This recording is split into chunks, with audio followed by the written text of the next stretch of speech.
This is a continuation of Meteor Strike by Donald E. Westlake, comprising the second part and the end. Watching Standish run through his suit check, Rix felt a lot better. He hadn't forgotten. Blair found Mendel at the sealed bulkhead between sections 4 and 5. Mendel waved to him and grinned sourly. "I thought you'd be along," he said. "What is it? The cargo section?" "Right through there, boy. Sorry. We've had a meteor strike. Son of a gun came at us on the blind side." Blair glanced quickly at the gauges beside the bulkhead door. "Pressure's up," he said. "Looks like it didn't break all the way through." "No way to tell yet," said Mendel. "It might be a slow leakage." "Then we have time to move the cargo." Mendel shook his head. "Sorry, Glenn. No can do. Open this door here. It might joggle the air pressure just enough to make a slow leak a fast one. If that happens, it won't be this door that slams shut. It'll be the one way over there, between 3 and 4. "So you wait in 3. I'm willing to take the chance." "I'm not. And it isn't your pearly white skin I'm worried about, it's my pearly white station. If we have one section in vacuum, we'll have trouble enough keeping equilibrium. With 2 sections out of whack, we'll wobble all over the damn solar system. Irv, my whole cargo's in there. The cargo for QB is in there. I can't help it. Besides, vacuum won't hurt that stuff for quarterback. Irv, if there's a break through the inner hull, and that meteor shakes loose, the QB cargo won't be in the station anymore. It'll be scattered halfway from here to Mars. Did you ever see stuff come flying out of a room that goes suddenly to vacuum?" "Yes, I did." "Did you ever see a man that's gone suddenly to vacuum?" "Irv, look at your blasted pressure gauge. It's down. It's down less than half a point, Irv, and that's because you've stopped pumping air in there. Listen, that QB cargo isn't hermetically sealed. If it doesn't get good air, it can rot. It can rot right now, for all of me. I'm not touching Section 5 or anything in it. We'll get in touch with QB and let them send a couple of reaps up here. It's their job, not ours." "Irv, don't you realize what that cargo means to the boys at quarterback?" "Sure I do. But do you realize what this station here means to me? The boys at QB can reorder another batch. I can't go out and reorder another station. Irv, listen. The ground pounders don't realize how important that stuff is. Without it, the crew at quarterback will be at each other's throats in a month. This is no exaggeration, Irv. The whole QB operation will fall apart within a month. And if QB falls apart, the whole system falls apart. Because it's QB's job to run maintenance for the rest of us." "I know that," said Mendel. "I know it well. Every word you say is absolutely true. But I still say they can reorder. And I say it'll take 3 months at the very least to fill the new order. We can't even put the order in until we can prove to the ground pounders' satisfaction that this batch is destroyed. And we won't be able to do that till the reaps get here and patch the hole. So that's 10 or 15 days right there. Then they'll fool around another half a month or more, figuring out costs and tax breaks and whatnot, wanting to know why QB can't make do till the next regular shipment, and bogging down in a lot of red tape. Then they have to put the order in, out of sequence, so it'll take longer to fill it. And every single item has to be double-checked and approved by the psycho department and half a dozen other departments. It'll be more than 3 months. Mendel doggedly shook his head. "I'm not going to argue with you, Glenn," he said. "I'm going to tell you. That cargo is your responsibility, but this whole station is mine, and I'm not going to risk this station for you or QB or anybody. Period. Finish. End of discussion. Now, I'm going to go on up and call QB and have them send us a couple of reaps. Want to come along?" "I want to boot you in the rump, Irv, I swear." Mendel grinned. "I feel like doing some rump booting myself. Take it easy, Glenn. It'll all work out." "Hot diggity," said Blair sourly. "Want to come up to the office with me?" "No. Suit yourself." Mendel left, and Blair stomped angrily back down the corridor to Section 2, where he found the 3 engineers still waiting by the elevator. He glared at them and snarled, "What the devil are you clowns doing? Get out of those idiot clown suits, the party's over." The 3 of them stared at him in astonishment. Rix looked as though he might smart talk, and Blair waited hopefully, fists clenched. But something about his stance gave Rix second thoughts, and he turned away without a word, red-faced and frowning. QB was the quartermaster base, a large satellite in permanent orbit 200 miles above the surface of the moon. It was shaped somewhat like the three space stations, though with a thicker outer ring and a less intricate inner section. This base held all of the equipment for maintenance and repair of the entire general transit system: the three space stations, the two barbells, and the moon-based lighters. Attached to QB by a simple hook and ring mechanism were 6 repair ships, familiarly known as reaps. Reaps were small, blunt-rounded one-man ships, with payloads made up exclusively of fuel. Protruding from the front of each reap were 4 jointed arms, operated by the arms and legs of the pilot. The reap had one large rocket exhaust at the rear, which swiveled to allow turning maneuverability, and 4 small swiveled exhausts around the body, permitting the reap complete close-range maneuverability. An experienced reap pilot could operate his ship as though it were an extension of his body, backing and sidestepping, working the 4 arms as readily as he used his own arms and legs. There were 2 kinds of reaps, and 3 of each kind. There was the gripper reap, with arms designed for holding and manipulating, and the fixer reap, with arms for welding and cutting. When the call came in from Station 1, QB was 3/4 around the Earth side of its orbit. The radio man on duty got the approximate dimensions of the Meteor, now jammed into the outer edge of the station, and its approximate placement, and passed this information on to the dispatcher office. A call then went down to the supply department for Part X-102W, outer hull replacement panel. This piece, 8 feet by 8, was delivered to the dispatch delivery point at the inner rim of the donut. Meanwhile, Fixer Reap 2 and Gripper Reap 5 were fueled and piloted. Space-suited QB crewmen put the replacement panel in position for the Gripper Reap to get hold of, and the 2 ships broke away from the satellite, headed toward Earth. The radio man at QB got in touch with the radio man at Station 1 and told him to expect the 2 reaps in 14 days, approximately 12 hours before the station was scheduled to make contact with the barbell from Station 3. For everyone concerned, it was a long 14 days. Irv Mendel watched the air pressure creep downward in Section 5 and gnawed his lower lip. Glenn Blair thought of the cargo for QB and snarled at everyone he saw. Harvey Ricks thought of his 2 moments of panic and waited for the chance to shove Blair's superior attitude down his stinking throat. Time in space is arbitrary. There are no seasons in the gulf between the planets, and there is no day and night. The sun, incredibly bright and fierce when seen without the protection of miles of atmosphere, glares out eternally at its domain, heating whatever it touches, leaving to frigid cold whatever lies in shadow. The 24-hour day is a fact of Earth, not a fact of the universe. In the void between the planets, the day is singular and will end only with the death of the sun. No matter how much he wills it otherwise, man is a parochial creature, a native of a planet and not of all space.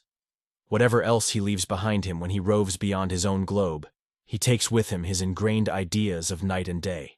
In every room and office of Space Station 1 there was a clock, and every clock pointed simultaneously to exactly the same time. The time was that of the Greenwich Meridian, the time of England and Ireland and Scotland and Wales. When Big Ben tolled 12 o'clock noon, the spacefarers of Station 1 ate lunch.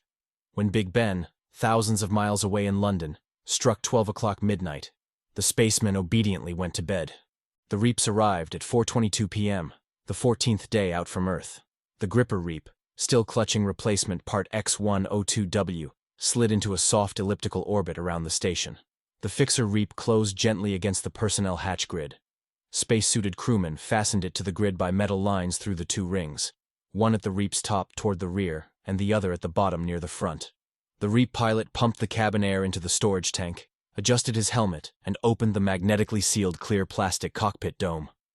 A station crewman helped him out onto the grid and escorted him inside for a conference with Irv Mendel and Blair. Mendel greeted him at his office doorway, hand out thrust. "Welcome aboard, Irv Mendel." The pilot grinned and took the preferred hand. "Ed Wiley," he said. He nodded to Blair. "How's it going, Glenn?" "Lousy," Blair told him. "Did you see the strike?" "Yeah. It's a nice one. A real boulder. Which section is that?" 5, said Mendel. "Glenn's cargo is in there. That's why he's so peeved." "It's QB's cargo," snapped Blair. "Not mine." Wiley frowned. "Ours?"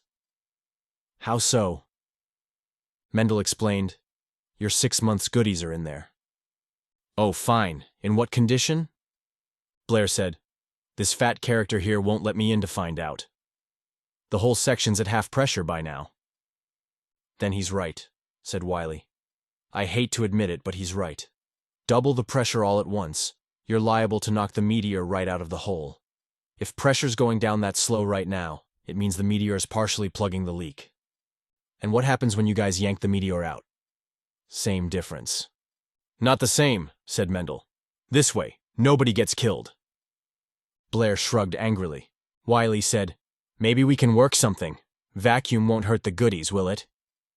It may explode the cases, said Blair. That shouldn't do too much damage. I'm worried about it being flipped outside. The cases will burst, and the whole shipment will be scattered to hell and gone.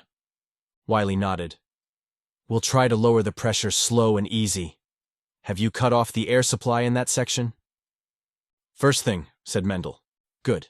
We'll need 2 guys on the outside to give us a hand. Do you want to, Glenn? Damn right, said Blair. He got to his feet. I'll suit up. Wiley stopped him at the door. Don't worry, boy, he said. Nobody's going to blame you if it goes wrong. Blair studied him, then said, Tell me, Ed. If that shipment doesn't get out to QB, will it be a very pleasant place to live the next few months? Wiley returned his gaze a moment, then shook his head. No, it won't. We'll have to hide the razor blades. How do you feel now, Ed? Pursued Blair. Happy in your work? Content with the job and the pay and the living conditions? How are you going to feel 2 months from now? I know that, Glenn. Believe me, I know exactly what you mean. Don't forget, I come from QB. If there's any way at all to fix that strike and save the cargo, I'll do it. What do you figure your chances, Ed? It's hard to say before we get a closer look. Maybe 50-50. If I open the Section 5 door and go in there and get that cargo out, what are the chances of the Meteor being knocked out? 50-50? Less than that, Glenn. You've only got half pressure in there, you tell me. Wiley patted his shoulder. We'll work it out, he said. I'm glad to hear it. Blair left the office and took the elevator down to Section 2 in his cubicle. As he was getting into his suit, there was a knock at the door. He grunted, and Rix came in. The two had been avoiding each other for the last 2 weeks, Rix more obviously than Blair. Whenever one entered a room, mess hall or library or whatever, the other immediately left. When they passed one another in a corridor, they looked straight ahead with no acknowledgement. Rix now looked truculent and determined. Blair grimaced at the sight of him and snapped, All right, Rix, what is it? I don't have time for hand-holding right now. You're going outside, said Rix, to help fix the strike. I want to go out with you. What? Go to hell! You're going to need more than one man out there. We'll get an experienced crewman. You've never been outside in vacuum in your life. This isn't any training course. How did you do the first time, Blair? Did you make it? You aren't me, Sonny. I've been taking vitamins. If you want that chip knocked off your shoulder, you better try somewhere else. I'm liable to knock your head off with it. Try it afterwards, Superman. I'm a better man than you are every day in the week and twice on Sundays. Give me a chance to prove it. No. Rix grinned crookedly. Okay, big man, he said. It's your football, so you can choose up the sides. He started toward the doorway and Blair growled, Hold on a second. When Rix turned, he said, You're a grandstander, Rix. You knew there wasn't a chance in a million I'd let you go outside with me, so it was a nice, safe challenge, wasn't it? Then call my bluff. Blair nodded. I'm going to. Get into your suit, but just let me tell you something first. This isn't a game. If you flub, it counts. You're going to be living on the moon for the next 2 years. That's a small community. Everybody knows everybody else. If you flub, those are going to be 2 miserable years for you, Sonny. You're going to be the boy who lost the cargo for QB, and nobody'll let you forget it. Rix's face was pale, but his grin sardonic. All right, Cargo Master, he said. I can handle that job too. I can be your whipping boy. He spun around, and out of the cubicle. Fists clenched tight, Blair glowered at the empty doorway. Rix nervously followed Blair and Wiley out through the personnel hatch and onto the grid outside the station. His meeting with Wiley had been a simple exchange of names, with no questions asked and no explanations given. Apparently, Wiley had no idea he was merely a passenger on the station and not a crew member. Irv Mendel, on the other hand, had pointedly ignored him. Rix got the impression that Mendel and Blair had argued about him, and that Mendel had lost. Blair himself simply looked grim. It was the first time Rix had seen the exterior of the station.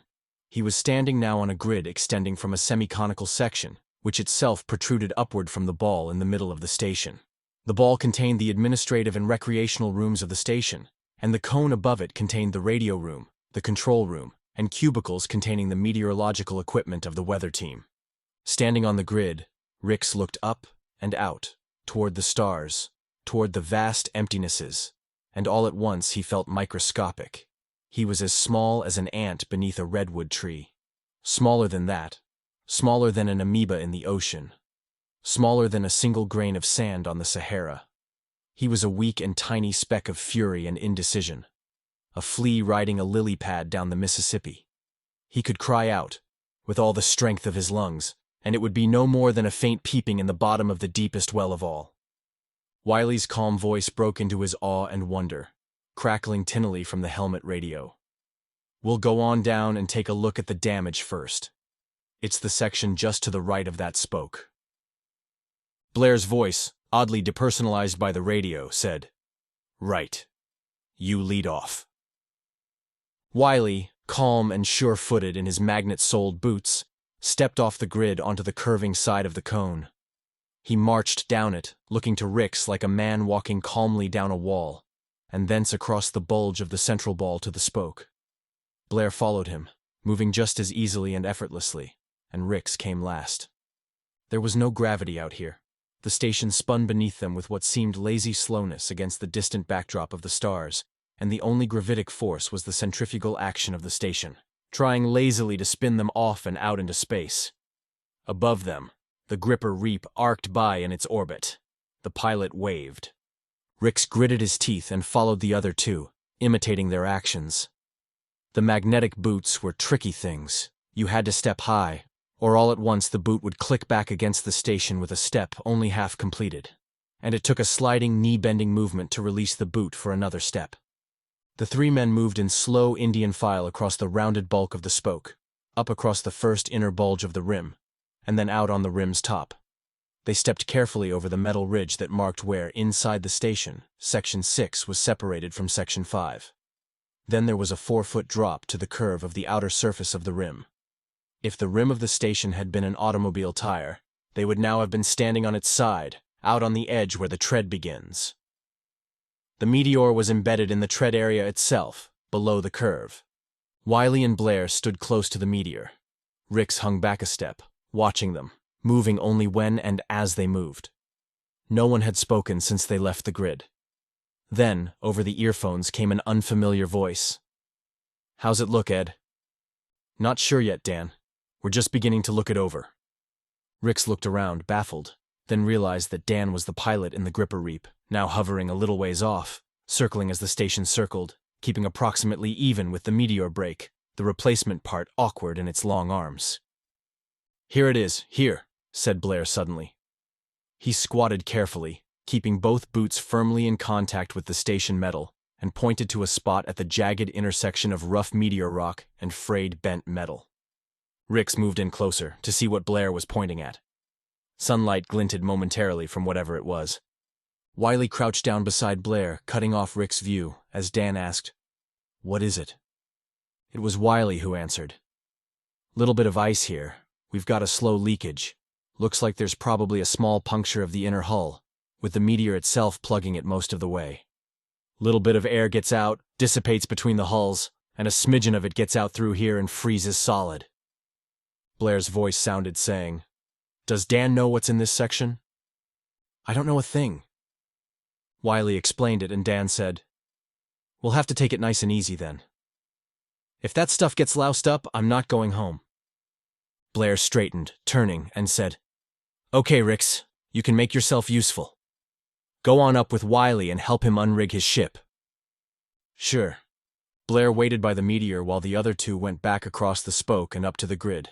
Wiley said, "There's these 2 wires to disengage. Wait till I'm in and set, and I'll give you the high sign." Okay. Wiley clambered into the Reap, sealing the dome shut and adjusting the air pressure to fill the cabin. Then he turned off the suit's air supply and opened his faceplate. Hands and feet ready on the controls, he nodded to Rix. Rix released the moorings, and the Reap drifted out and to the left, falling slowly away from the spinning station. Its rear rocket flashed, and it moved away more rapidly, beyond the station's outer rim. Rix walked back to the rim. When he got there, Wiley's ship was in place, 2 of the side rockets firing sporadically, keeping it still in relation to the motion of the station. The 2 side arms clung to jagged tiers in the rim metal, next to the Meteor, while the top and bottom arms, working to the pre-measurements of a small computer tape, inched across the metal, cutting implements extended, scoring not deep enough to cut completely through the hull. Just behind each cutting edge, a small nozzle marked the line of the score with a thin line of red. Finished, Wiley retracted all 4 arms and allowed the Reap to drift back away from the station. The other Reap came in closer. Blair said, "Got something else for you to do, Rix." He removed from a clip on the waist of his suit what looked like a coiled length of narrow cable.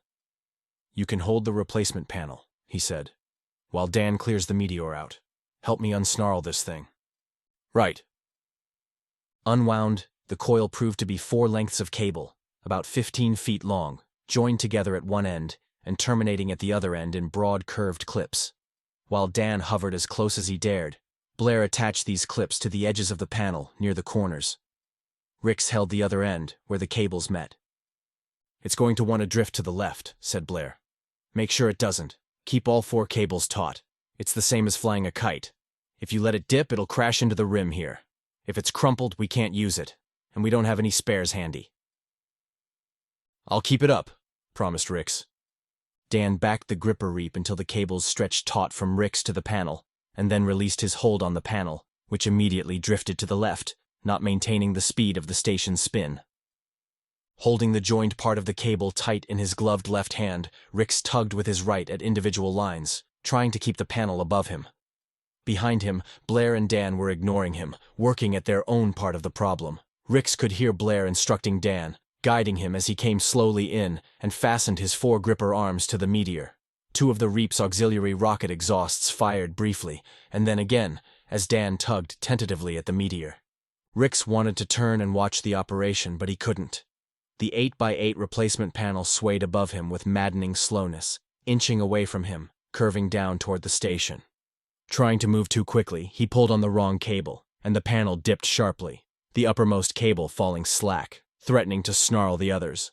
Stepping back quickly, almost losing his boot grip on the hull, Rix yanked desperately at the slack cable.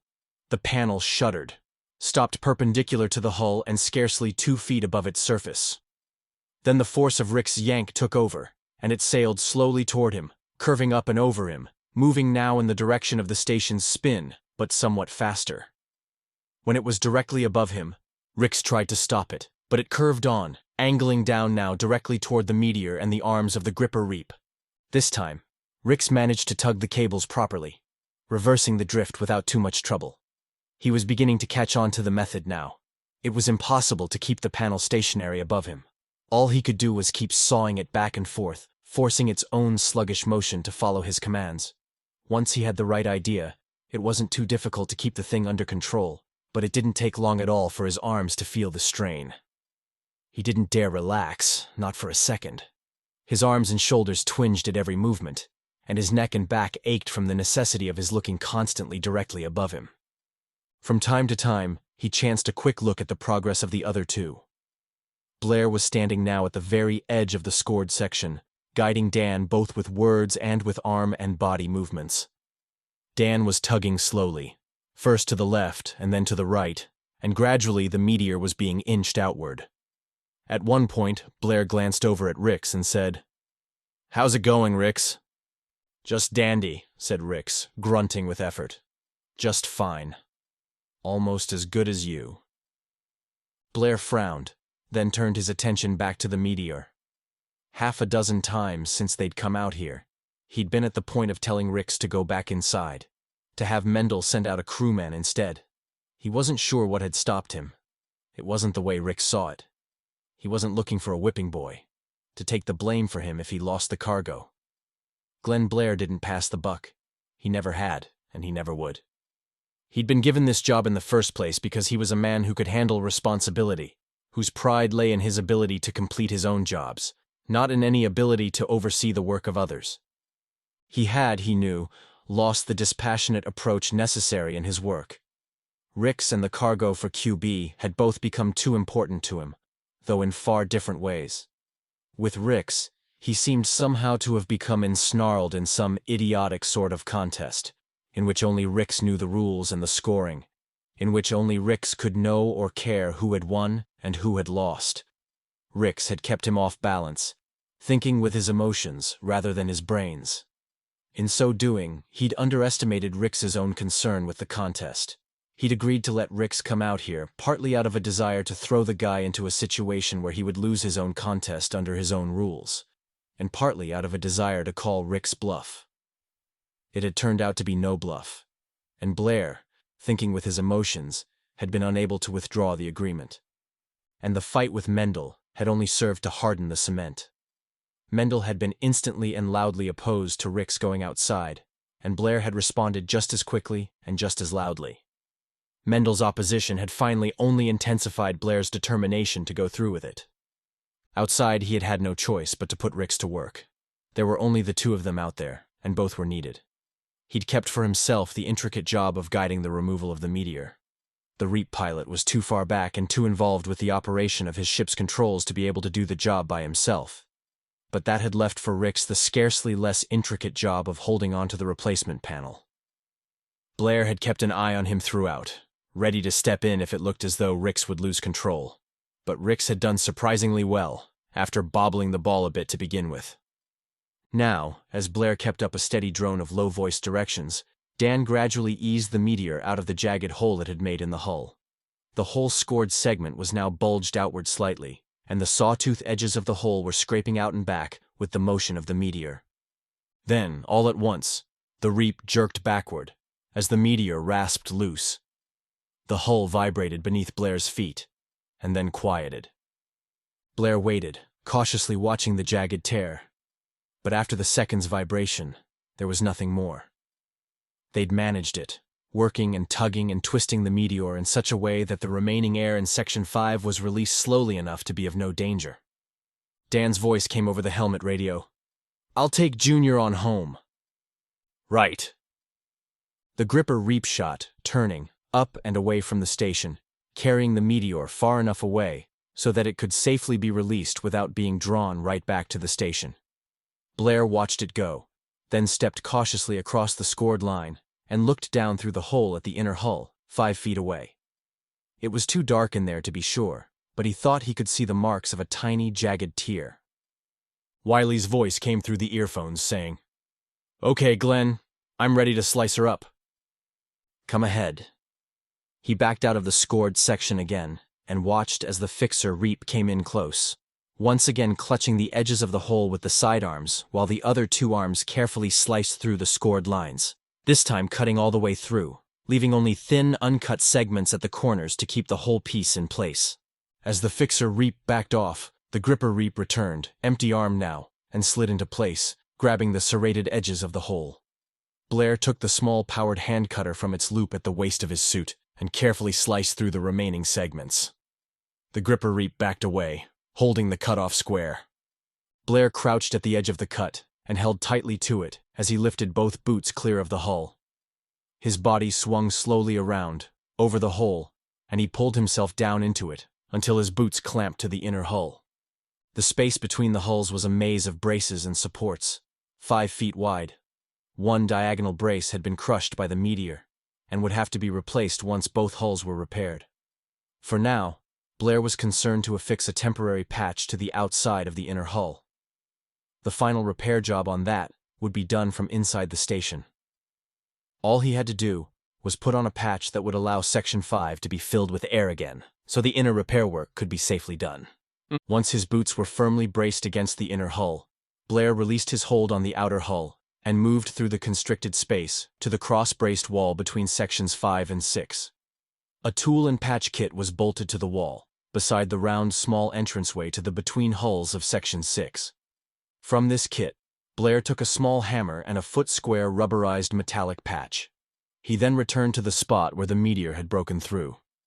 The hole in the inner hull was a ragged oval, less than half an inch in diameter at its widest point. The edges of the tear had been pulled outward by the removal of the meteor, and Blair first hammered these flat, then removed the protective backing of the patch square and pressed the square firmly over the hole. Its inner side was covered with a sealant designed to work in vacuum, binding patch and hull together at the molecular level. It was not a permanent repair job by any means, but it would hold for at least 24 hours of normal pressure inside Section 5. The patch job finished, Blair came back out in much the same manner as he had gone in. Rix, a little ways to the left, was still maneuvering the replacement panel back and forth. Though his arms seemed to be sagging somewhat by now, Blair said, "Okay, Rix, bring it in." "Anything you say, Admiral." Blair helped him ease the panel down close enough for each of them to grab an edge. They released the cable clips, and Blair one-handed bunched the cable together until he could slip it back onto the catch on his suit. Together, they turned the panel around and held it flat. On Earth, this reinforced thickness of hull would have weighed nearly 200 pounds. Here, it seemed to weigh less than nothing, since the only force on it was trying to push it up, away from the station. They carried the panel over to the hole made for it, and Blair said, "Lower it easy. It should be a snug fit, flush with the rest of the hull. If we set it in flat, we won't have any trouble." "No trouble at all, Commander. Don't play the smart aleck." Surprisingly, Rick's answer was subdued. "All right. What do we do now?" "Lower it. Don't hold it on the edge. Hold your hands flat on the top, like this. There's no danger of it falling." Rix laughed nervously. "It's like a table raising at a seance." They stood on opposite sides of the hole, the panel flat between them, their arms out over it, gloved hands pressing it slowly down. The fixer reap rolled gently in toward them, and Wiley said, "Let me know when you're ready, Glenn. Just a minute now." The panel was a little too far over on Rix's side. Together they adjusted it and lowered it to match the hole. They stood crouched opposite one another, holding the panel in place, while the fixer reap edged into position and the welding arm reached out to the bottom left corner. "Turn your face away, Rix," warned Blair. "Right." It took 10 minutes to weld the new piece into place. In the meantime, the gripper reap returned from dumping the scrap section, and Blair sent Rix up to the grid to help Dan moor his ship. Rix and Dan came back carrying 2 tool kits, and when the welding job was finished, Blair and Rix stood aside as Dan power-sanded the new weld and did a quick spray painting that removed the signs of the patch. Straightening, he said, "There you go. Good as new." "Fine," said Blair. "Let's see how the cargo made out." The 3 men returned to the grid, where they moored Wiley's ship across from Dan's, and then the 4 of them went on back inside the station. Mendel was waiting for them inside the lock, brow furrowed with worry. He glanced back and forth from Blair to Rix, then said to Blair, "How did it go?" "Fine." "Just peachy," said Rix. "I get my merit badge, don't I, Cargo Master?" Blair shook his head at Mendel and went on toward the elevator without answering Rix. He headed immediately for Section 5. 3 crewmen were already at the bulkhead, which was still sealed shut. Blair looked at the pressure gauge and saw that the dial was above the halfway mark and noticeably climbing. He talked with the crewmen a few minutes, discussing the strike and its repairing, and then at last the bulkhead door slid back into its recess, and they went on in. The crewmen went to work on the permanent repair of the inner hull, and Blair checked his cargo. A few of the food cartons had exploded when the section had gone to vacuum, but he gave them hardly a glance. He found the 7 aluminum crates for QB. All had split open, releasing interior air, but their contents looked to be still in good condition. Blair grinned to himself with relief. QB was the maintenance base. As such, it had a permanent crew of 84 men. These men were on 30-minute call at all times and were fulfilling a 2-year contract with General Transits. They spent every moment of those 2 years inside the QB satellite. Most of the time, they had little work to do, but the size of the crew was the statistical minimum required for any foreseeable accident to any part of the General Transit's lifeline between the Earth and the Moon. When there was any sort of breakdown, such as this meteor strike on Station 1, they went to work. The rest of the time, they were completely on their own. Their world, for 2 years, was a small metal ring nearly 250,000 miles from home. They couldn't leave it, and they had little to do inside it. That was why the contents of the 7 aluminum crates was so important. 4 cartons of motion picture film and 3 cartons of microfilmed books. 6 months of entertainment, of distraction. The only way the men of QB could keep from going stir-crazy in their 2 years of self-imposed imprisonment, the only way to last through the inactive days and weeks between the infrequent calls for their skills and labor. With no books, no motion pictures, no cheerful distractions for their minds, the men of QB would falter. Irritations would mount, squabbles would turn to hatreds, aggravations to bloody vendettas. Efficiency would collapse, morale disappear. Statistically, there would be within the first 60 days 5 suicides and 8 murders. Entertainment, tinsel, but to the men of QB, as vital as food. Glenn Blair patted the aluminum crates and grinned with relief. Now that it was over, Harvey Ricks was terrified. Before he'd gone out, he'd been too full of the challenge he'd hurled at Blair. While he'd been outside, he'd been too busy. Now it was over, and he had time to realize the extent of the risks he'd taken, and he was terrified.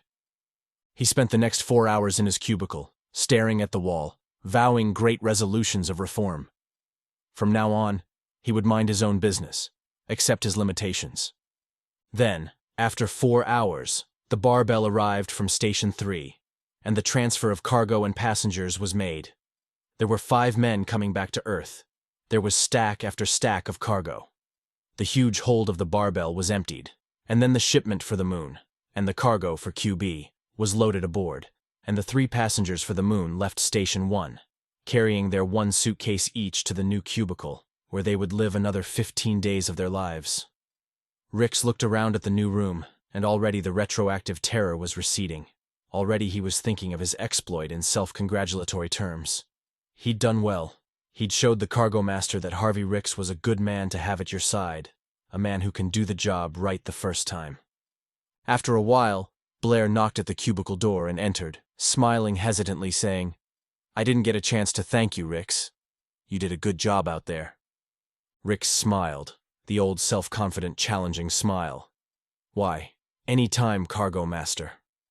Blair's face tightened. "Well," he said, "so I've thanked you." "So you have, cargo master." Blair left without another word. Ricks settled back on his bunk, arms behind his head, and smiled at the ceiling. He'd made it again. He'd sent the hunters away, and when the wolf had come, he'd tromped it all on his own. He still hadn't run across the wolf he couldn't handle. But there was time. There was still plenty of time for Harvey Ricks to have his reckoning. 2 years' worth.